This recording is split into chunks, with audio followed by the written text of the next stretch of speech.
Our guest speaker for the 2017 Juanita Nielsen Memorial Lecture is Natalie Lang. Natalie is the New South Wales Branch Secretary of the Australian Services Union. Natalie has worked with members in water, transport, airlines, IT, private sector, and social community and disability service industries for over 10 years now. She's organised workers across New South Wales and ACT in the ASU's historic Equal Pay campaign, which achieved wage increases of between 23 and 45% for social and community and disability workers. She's been an outspoken advocate on domestic and family violence and the effect it has on members and society in general. Natalie has a degree in social science from the University of Western Sydney and is an active member of the community and a very proud Sydney Swan supporter. To give the 2017 Juanita Nielsen Memorial Lecture, please welcome Natalie.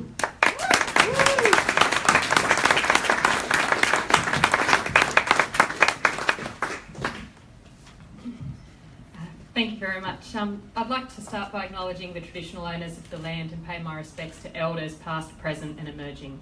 I would also like to acknowledge any Aboriginal and Torres Strait Islander people who are with us this evening. It is a great honour to be asked to speak this evening at an event that is held in memorial to such an amazing, unwavering activist as Juanita Nielsen. So thank you, Lee, for inviting me, and thank you all for coming. And thank you, Juanita, for your unwavering activism. I'm a feminist. I'm a unionist, and I'm proud to be the leader of the Australian Services Union. We are the union for workers in water utilities, in the transport industry, in the airlines and information technology industries, and in non-government social, community and disability services industry. We are a diverse membership with members across the public, private and non-government sectors, and it is this diversity that makes us strong. We are a proud union with a proud history of fighting for workers' rights, for a stronger community sector, and a fairer and more equal society. We believe that where there is injustice, if you don't fight, you have already lost. That's why we fought the privatisation of Sydney Water this year, and we won.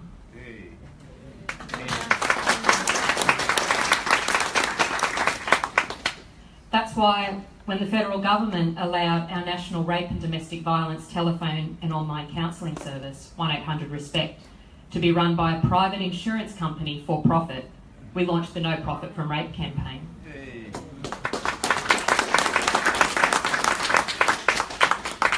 And that's why we are fighting the attacks on our community sector and running the civil society campaign. And we won't stop until we have a civil society and we have won. You're all very kind.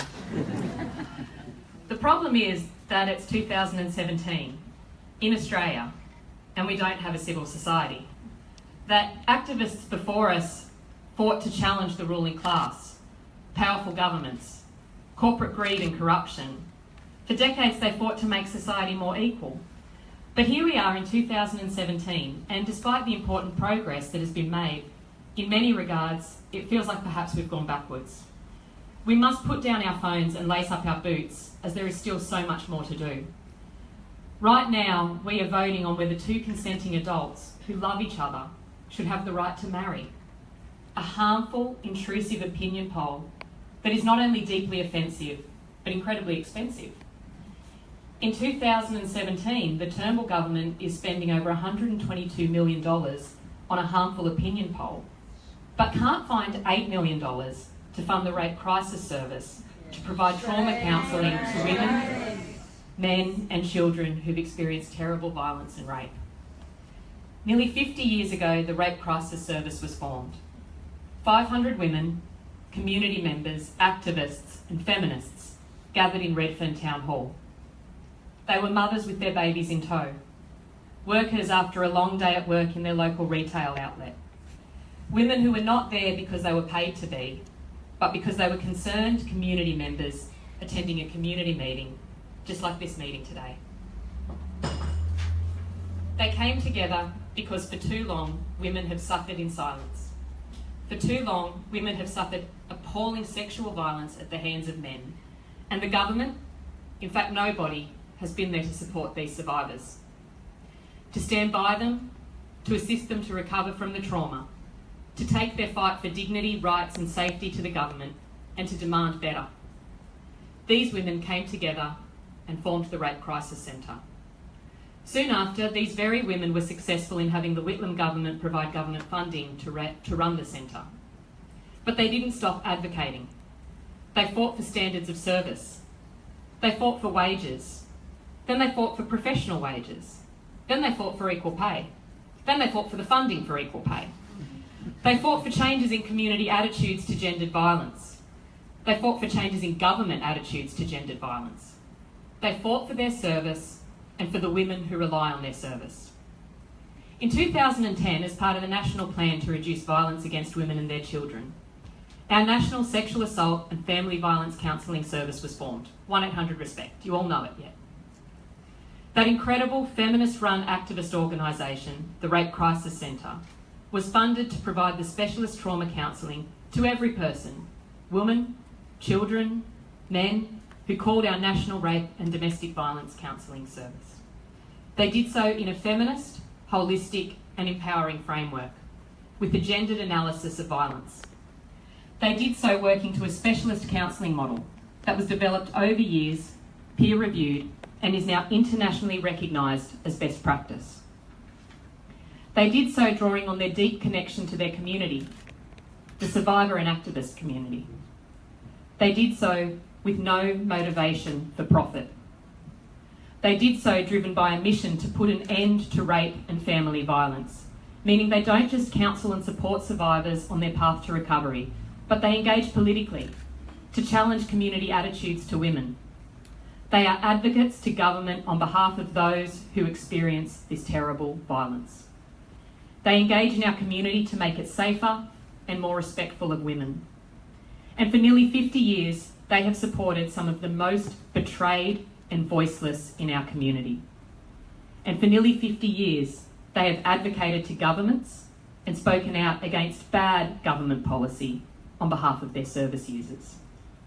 So it was very appropriate that they would be provided this funding to provide the specialist support to people calling 1-800-RESPECT.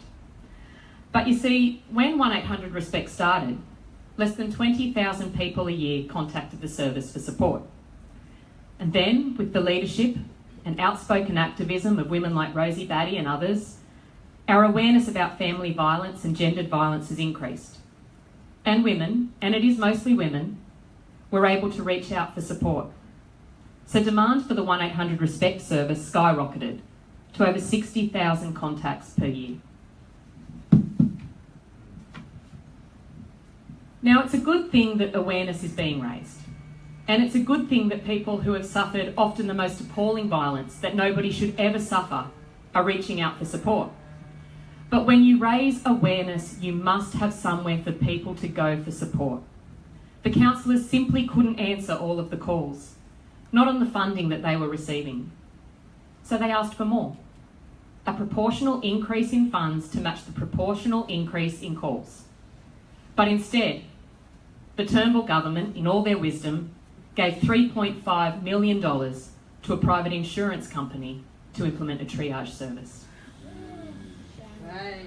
So now, callers were not speaking to a specialist trauma counsellor straight away. They were talking to a triage worker. And this triage worker, often in their own home, cooking dinner, looking after their kids, is tasked with identifying the needs of the caller and transferring them over to the appropriate counselling support. Now suddenly, only 1/4 of people calling our National Counselling Service are receiving counselling. The rest are being sent off to a website or a fact sheet or to call somewhere else at some other time. The reason only 1/4 of callers are being identified as requiring a counselling response is because women, children and men who have been raped, beaten, abused, perhaps over a prolonged period of time, perhaps at the hands of somebody they loved and trusted, rarely has the confidence or safety to call and say, "This has happened to me and I need counselling." They often say, "I'm calling for a friend," or "I'm looking for a number." Remember, they are not calling the National Advice and Referral Service. They are calling the National Counselling Service.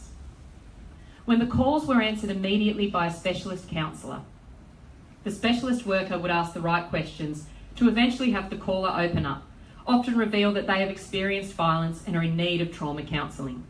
In fact, with specialist trauma counsellors at the Rape and Domestic Violence Service Australia, the service formerly known as the Rape Crisis Centre, being the first responders, this was the case for 98% of callers. 98% of callers suffering trauma, needing counselling and support for their recovery. 98% of callers to our National Sexual Assault and Family Violence Counselling Service.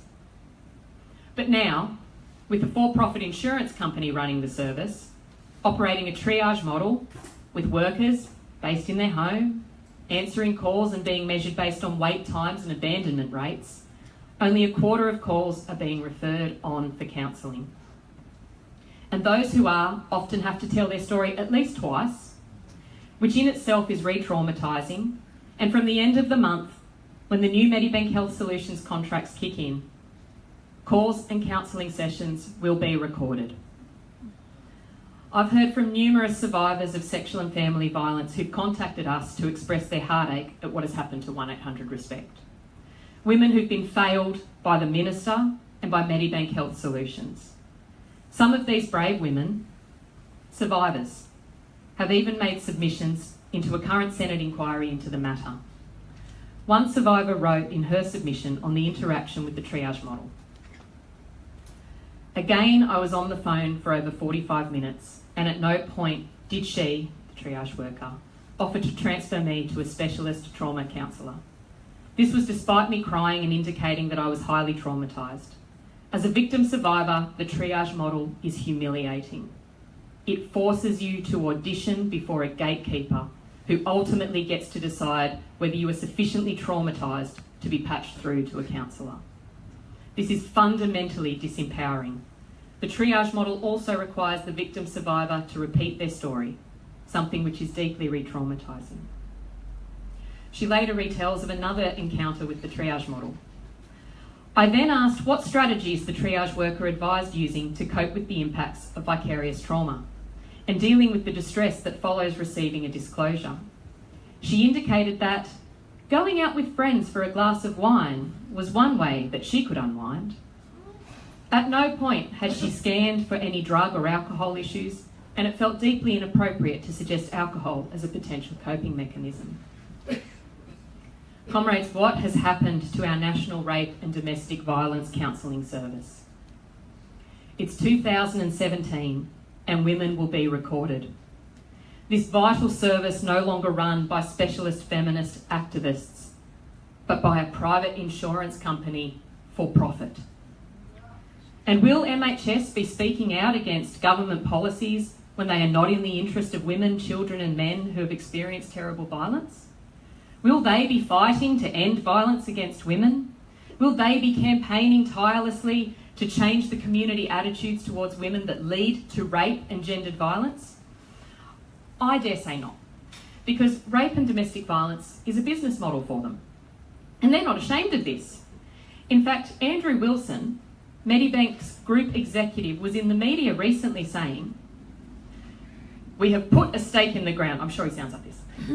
"We have put a stake in the ground and said we'd like to double the operating profit of this part of the business in the next 3 years." Is this the service that the women of Australia deserve in 2017? No. Is this the service that hundreds of feminists, of activists fought for the last 50 years? Interestingly, the federal minister, dear friend of mine, Christian Porter, didn't take issue with those comments by his buddy Wilson at MHS.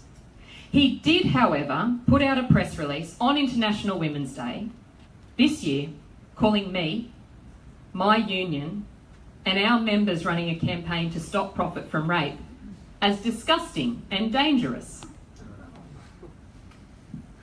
Now, I didn't study political science at university, and I'm not a lawyer, but I'm fairly confident that women fighting to save their rape crisis centre and saying that nobody should profit from rape is a good thing.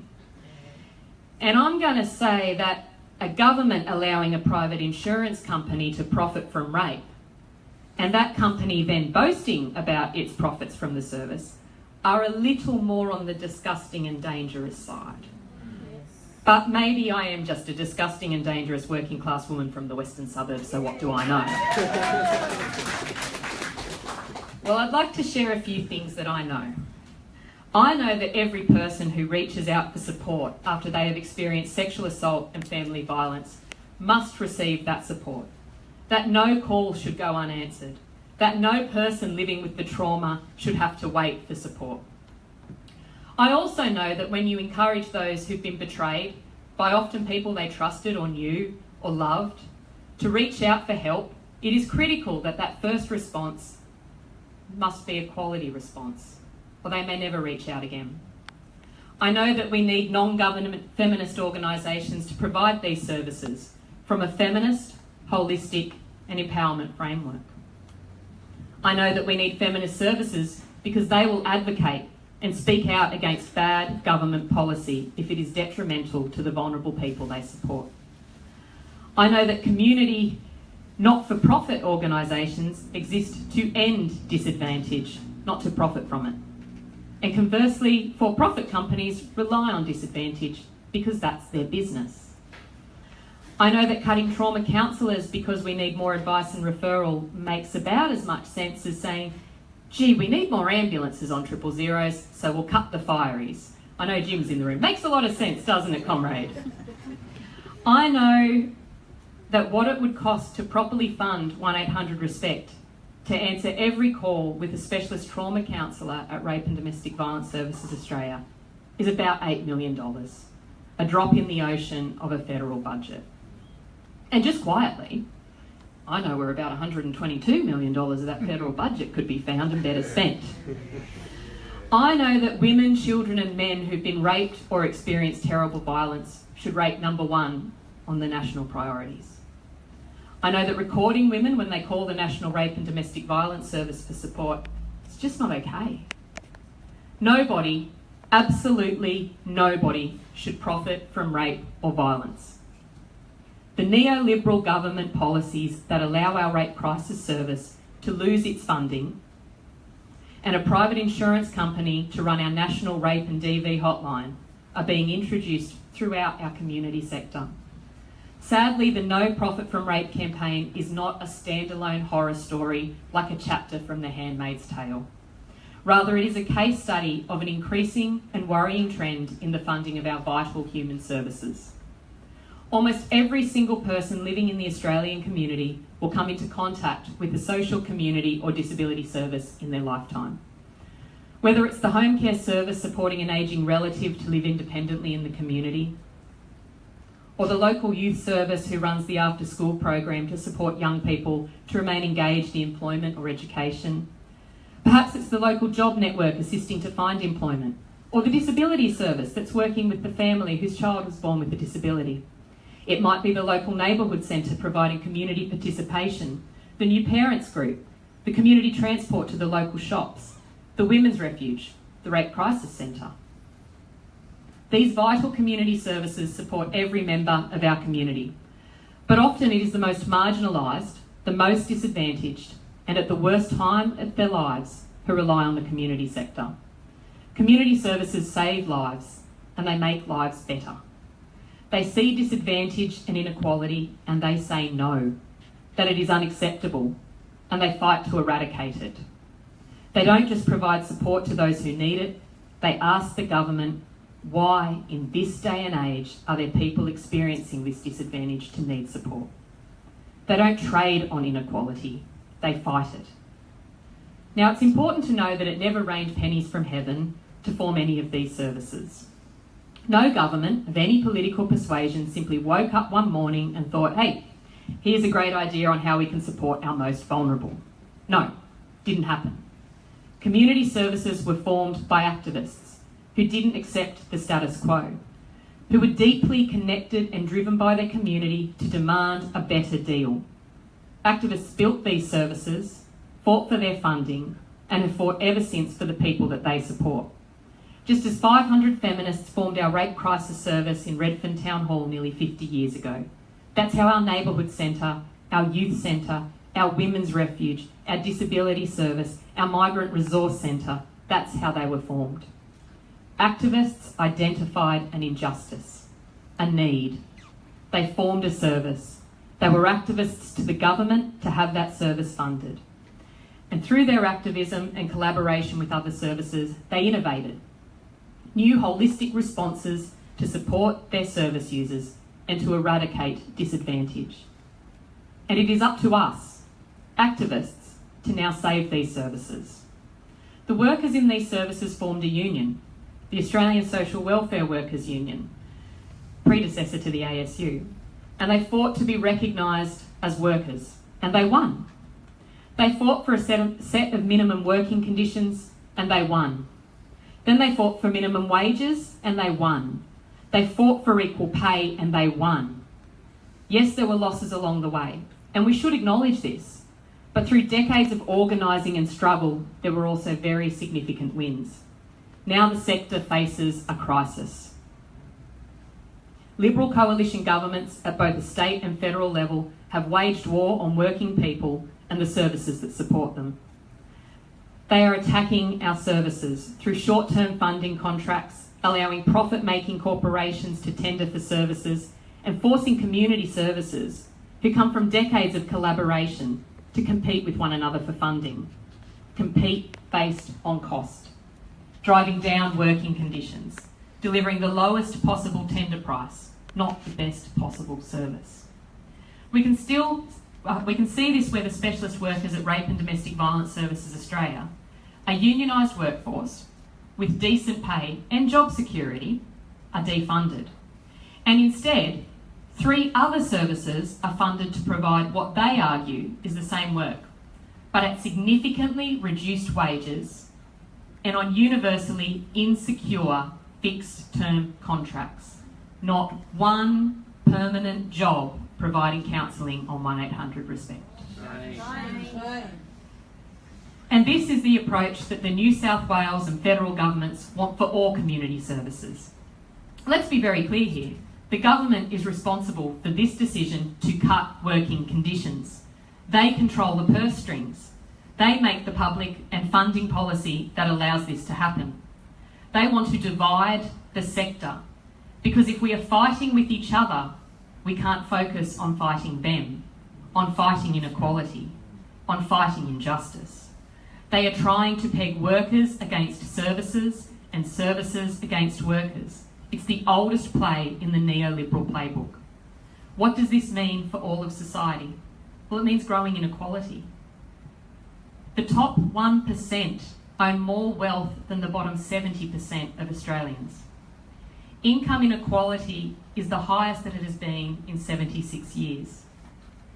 In 2014-15, the top 10 companies who paid no tax at all, not even the Medicare levy, had a combined revenue of $33 billion. $33 billion. We can't find $8 million for the Rape Crisis Centre, but they've got $33 billion in revenue and don't pay a cent in tax. Last year, corporate profits increased by nearly 40%, but wages stagnated. 40% of Australians right now are in insecure work. There are 9,000 vacant dwellings in Sydney because they are worth more as vacant investment properties, tax write-offs, to the owners to stand vacant. Yet at the same time, there were nearly 1,000 rough sleepers in Sydney alone, and 1 in 3 women seeking refuge were turned away from already full women's refuges. I say shame. Shame. It's a tale as old as time. They, the powerful, rely on silence, which is why we cannot stop calling out injustice. For profits and corporations will never challenge why we have disadvantage. It is their business model. Well, they won't win. In the face of adversity, we unite. We know what it takes to be a civil society, and we are fighting to get it back. As I said, I'm proud to be the leader of the ASU. Our members work in the community services. They know what it means to have a civil society. They work every day to deliver one. Union delegates from all across New South Wales and the ACT came together in August to talk about their issues at work. They took leave. They made care arrangements for their children.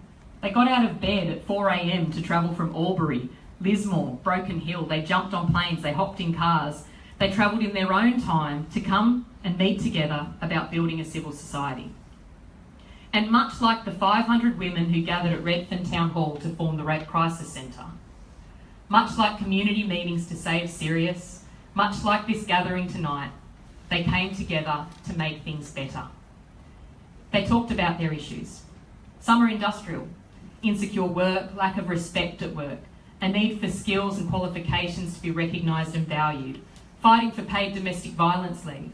But overwhelmingly, they were concerned about the future of our community and the future of our community sector. They worked together identifying what we need to properly fund and support our community sector to deliver a civil society. We talked about how funding policy should never allow for-profit organisations to receive government funds to deliver community services. That advocacy must be recognised and at the heart of what services do. That competitive tendering is ill-suited and inappropriate means of funding the community sector. It drives down working conditions, it fosters competition between services instead of collaboration, which is so vital for holistic service delivery. Delegates shared their stories about what inequality means to them on the front line. They talked about how cuts to funding meant that one worker who was called out to support a young homeless woman who was at a police station after having been violently raped didn't have any appropriate clothing to provide her. No appropriate clothing for a young woman who had already been completely failed by society. Or how the National Disability Insurance Scheme funding had absorbed the mental health funding that one worker received to support very vulnerable people experiencing mental health issues in her regional community. But now, as their mental health issues were not deemed permanent disabilities, the people who relied on that service were no longer eligible for any support. They talked about issues and how in union we can campaign to make things better. They formed and launched our civil society campaign, and in doing so they resolved. We believe that we deserve better. We believe in a society where one's race, gender, sexual orientation, age, ability, income, postcode does not determine one's right to justice.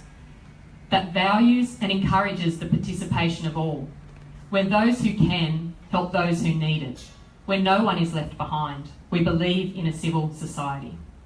And see, our members know, just as every person in this room knows, just as activists all around the country know, we know that this can only be delivered by activist organisations, run by activists who question inequality and strive to address it, not profit from it.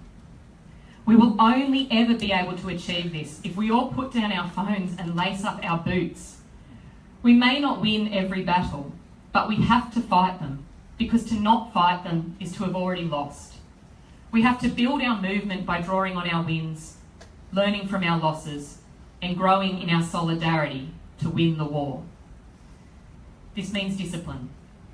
It means not fighting our allies.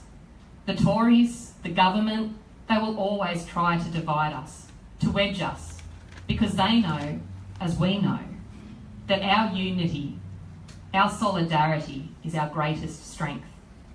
That's why they use competitive tendering or cut funds from one community organisation to give it to another. They do it so that we will fight against each other. And it's not just their tactics in the community sector. They blame migrant workers, the most exploited workers in the community, or the unemployed, those desperate for the dignity of work, for the low wages and working conditions in Australia. They try to divide the workers of Australia because workers are right to be angry at how tough we are doing it, with record low wage growth and with record high insecure work. But they sure as hell don't want us to lay blame where it ought to be laid, at the feet of the wealthy and the powerful corporations and big business who pay no tax, exploit their workers and have record high profits. Power relies on silence. Power relies on distraction. Power relies on division and disunity. Well, we won't give it to them. We will stand together. We will support one another and remain focused on the real enemy. Because when they are the worst of the worst, we are the best of the best. 1 in 3 women experience sexual or family violence in their lifetime. 800,000 predominantly women in the workforce are experiencing or living with the trauma of family violence. 1 woman is killed each week by a current or former partner. 4 Australians lost their lives in family violence last week alone. Domestic violence leave is paid leave that those experiencing, leaving or living with the trauma of family violence can access to seek support, to leave violence, find accommodation, seek refuge, attend medical or court-related matters, make safe arrangements for their children, and recover from the trauma of violence. It is a life-saving workplace right that if every worker in Australia had access to 10 days paid leave, would cost employers just 5 cents per worker per day. It's an entitlement that the ASU pioneered in agreements and has supported many workers to leave violence. It has made countless workplaces safer, more harmonious, more ethical employers, and interestingly, is yet to bankrupt one organisation. Also, last time I checked when I was walking in today, Sky, yet to have fallen in. All good things. It's an entitlement that recently the union movement pursued through the Fair Work Commission to try and have it included in all awards across Australia. The Fair Work Commission, who heard the case, recently released their decision. It's interesting. They found that yes, access to leave would save lives. Yes, women with access to this leave are more likely to leave violence and remain safe. On a winner so far. They found that women risk and actually do lose their jobs and their financial independence when leaving violence without access to this leave. But they did not award paid domestic violence leave. They said that the Act gives them the power to amend awards where it is necessary for awards to meet their objectives. That's an interesting part. See what they're doing there. They said that whilst paid leave would assist awards to meet their objectives, paid leave was desirable, not necessary. Ponder that for a moment.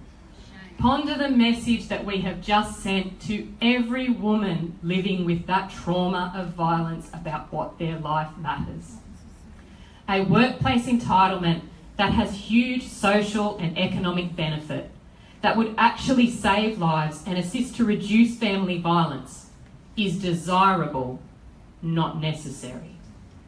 Throughout this campaign, employer representatives have made some pretty outrageous and immoral assertions about why employers shouldn't have to pay or take any responsibility for violence against women. Apparently, they are not responsible for the very private matter of domestic violence. They couldn't possibly afford to pay a worker the exorbitant entitlement of 10 days leave. It would apparently be exploited and people would lie about their experiencing violence to gain access to this leave. They found a sympathetic mouthpiece in, wait for it, it's a real shocker, Miranda Devine, who, I know, I rate her right up there with Porter, who declared divvy would be the new sickie. Now, as catchy as that title is, and see, the government, led by that tough on domestic violence talking Malcolm Turnbull, said nothing. Actually, maybe that's a little bit of a lie, see, they did. Michaelia Cash, the Minister for Workplace Relations and Women, clearly a very suitable portfolio for her, said it would give employers a perverse incentive not to hire women. And Matthias Cormann said it would threaten Australia's international competitiveness. You know that 5 cents per worker per day? Basically, they sided with the small amount of employers who want the right to be arseholes over the workers of Australia, over their rights, and over women's right to live. But again, our unity is our strength. Unions are out together running the We Won't Wait campaign. It's a campaign for 10 days paid domestic violence leave for all workers. It's a campaign formed...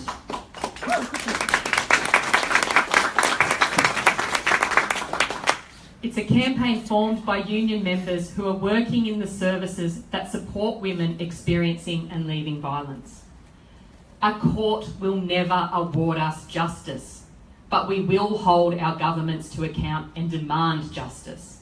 That 10 days paid domestic violence leave must be legislated, because remember, when they are the worst of the worst, we are the best of the best.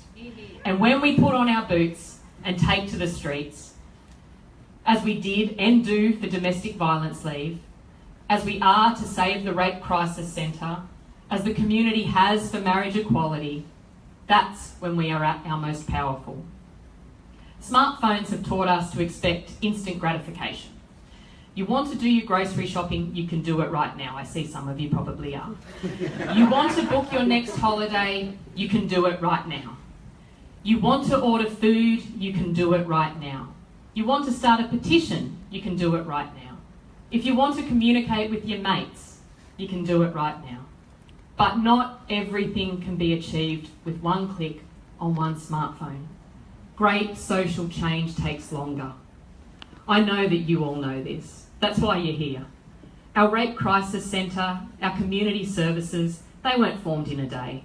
Their funding wasn't secured after one rally. Equal pay is still not afforded to all women despite decades of fighting. Otherwise we wouldn't have a gender pay gap of over 15%.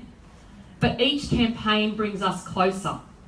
Supporting our comrades, even if their number one issue isn't our number one issue, it brings us closer. And every time we fight, we give a voice to the voiceless. They will have the politics of fear and division, but we will build and hold the politics of hope and unity. I appeal to all of you, join the Change the Rules campaign, and for Christ's sake, join your union. Together we can do this. We have done it before. We stood together to hold James Hardie to account for their negligence towards their workers who died of asbestosis. We stood against their corporate greed and we won. We stood together on the waterfront against Patrick's locking out workers. We stood against their dogs and balaclavas and we won. We stood together in support of the Carlton United breweries, the CUB 55. Workers sacked and offered their jobs back on lower wages, simply to line the pockets of big business, and we won. We stood together against developers to save our communities and our heritage at the Rocks and in the Domain, and we won. And we must do it again. Housing, taxation, broken industrial laws, lost job security, attempts to silence and corporatise the community sector, our rape and DV hotline, we must stand together and we must win. I represent a battalion of over 12,000. We are part of an army of over 1.8 million. We are building a movement, and I'm in a room full of field commanders. This is a lot of military references for a completely non-violent pacifist, but you get my drift.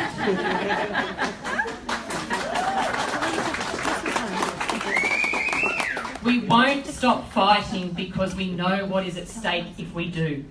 We won't stop fighting because we believe with every fibre of our being that things can be and must be better.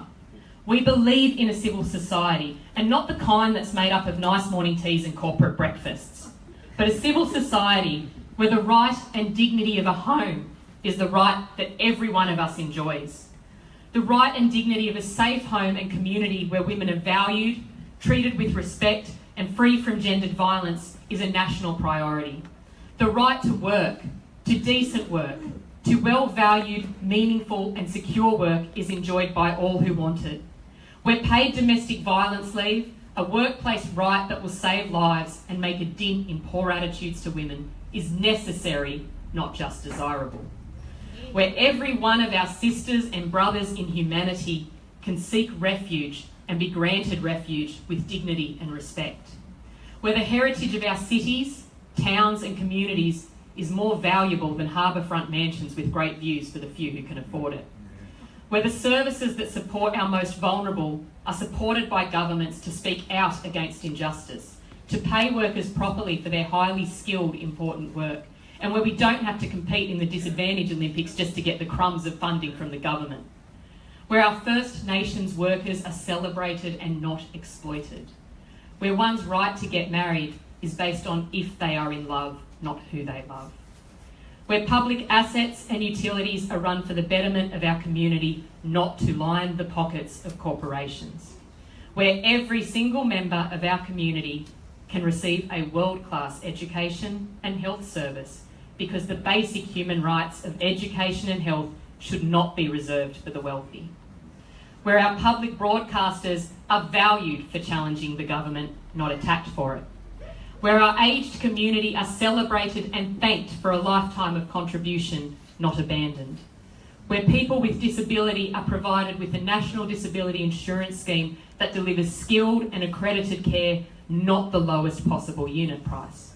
Where our most precious resource, the environment, is preserved and protected, not exploited and destroyed. Comrades, I am a feminist. I'm a unionist. I don't accept that inequality and injustice that we face is inevitable. My boots are sure as hell laced up, and I hope you're with me.